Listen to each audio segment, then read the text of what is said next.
안녕하세요, 여러분.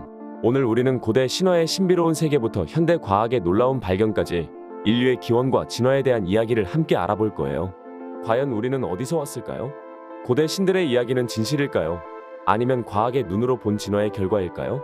이 모든 질문에 대한 답을 찾기 위해 시청자님들과 함께 고대의 미스터리와 현대 과학의 경이로운 세계로 떠나볼까 합니다. 인류의 발자취를 따라가며 우리가 어떻게 오늘날 이렇게 다양한 문화와 사상을 가진 존재가 되었는지 탐구해 보겠습니다. 그뿐만 아니라 우주 속에서 우리의 위치와 미래에 대해서도 생각해 볼 거예요. 여러분, 준비되셨나요? 오늘의 딸깍 지식, 인류의 기원 가설, 지금 시작합니다.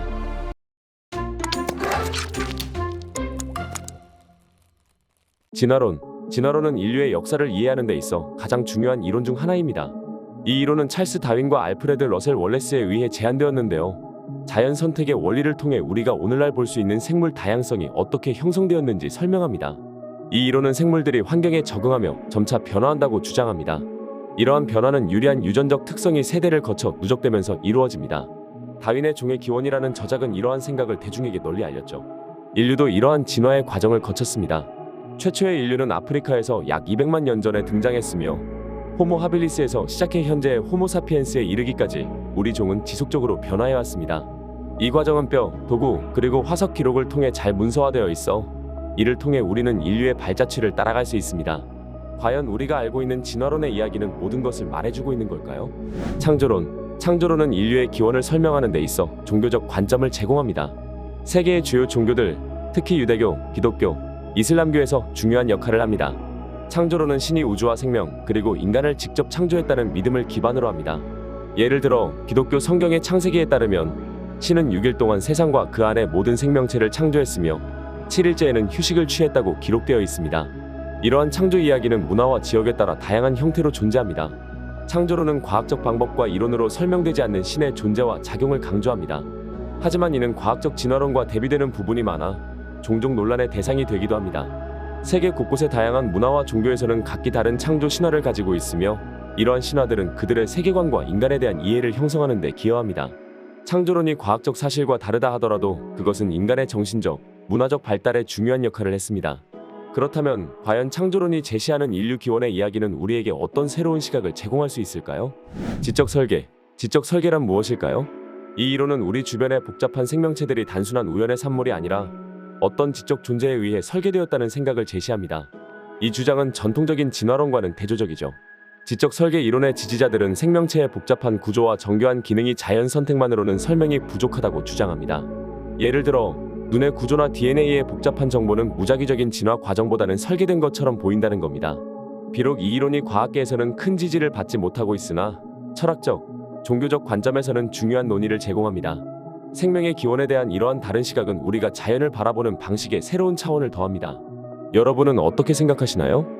우리의 복잡한 생명체들이 단순히 우연의 산물일까요? 아니면 더 큰 설계의 일부일까요? 고대 외계인 가설. 고대 외계인의 개입이 인류 역사와 고대 문명의 수수께끼를 설명할 수 있다는 고대 외계인 가설. 이 가설은 이집트의 피라미드 건설과 남미의 나스카 선 그림과 같은 불가사의한 건축과 예술 작품이 외계인의 기술로 만들어졌다고 주장합니다.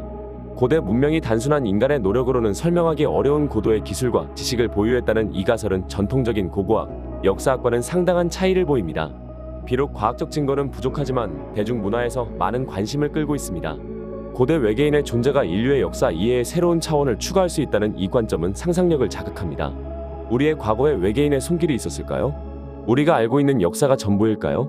이 매혹적인 가설이 단순한 상상인지 혹은 아직 알려지지 않은 진실에 가까운 것인지 누가 확실히 말할 수 있을까요? 판스페르미아 이론은 우주 어딘가에서 온 미생물이나 생명의 씨앗이 지구에 도달하여 여기서 생명이 시작되었다고 주장합니다. 이 이론은 생명의 기원을 지구 내부가 아닌 우주로 확장시키며 복잡한 생명 형태의 출현에 대한 새로운 설명을 제공합니다. 판스페르미아는 해성, 소행성 또는 우주 먼지 등을 통해 지구의 생명의 기초가 될 수 있는 물질들이 전달되었을 수 있다고 가정합니다. 이 이론에 따르면 이러한 물질들이 지구의 초기 환경에서 생명체로 발전했을 수 있습니다. 과학자들 사이에서는 이 이론에 대한 논란이 있지만 최근 연구에서는 우주에서 생명의 기본 성분을 발견함으로써 이 이론에 대한 지지가 커지고 있습니다. 판스페르미아 이론이 사실이라면 이는 우주에 생명이 널리 퍼져 있을 수 있다는 놀라운 가능성을 시사합니다. 우리는 정말로 우주의 다른 곳에서 온 생명의 후손일까요? 우주 곳곳에 숨겨진 생명의 실마리를 찾을 수 있을까요? 자연신학. 자연신학은 자연 세계의 관찰을 통해 신의 존재와 속성을 이해하려는 시도입니다. 이 관점은 자연 세계의 복잡성과 아름다움이 신의 존재와 지혜를 반영한다고 주장합니다. 자연신학자들은 산, 강, 식물, 동물 등 자연 세계의 모든 요소에서 신의 손길을 찾으려 합니다.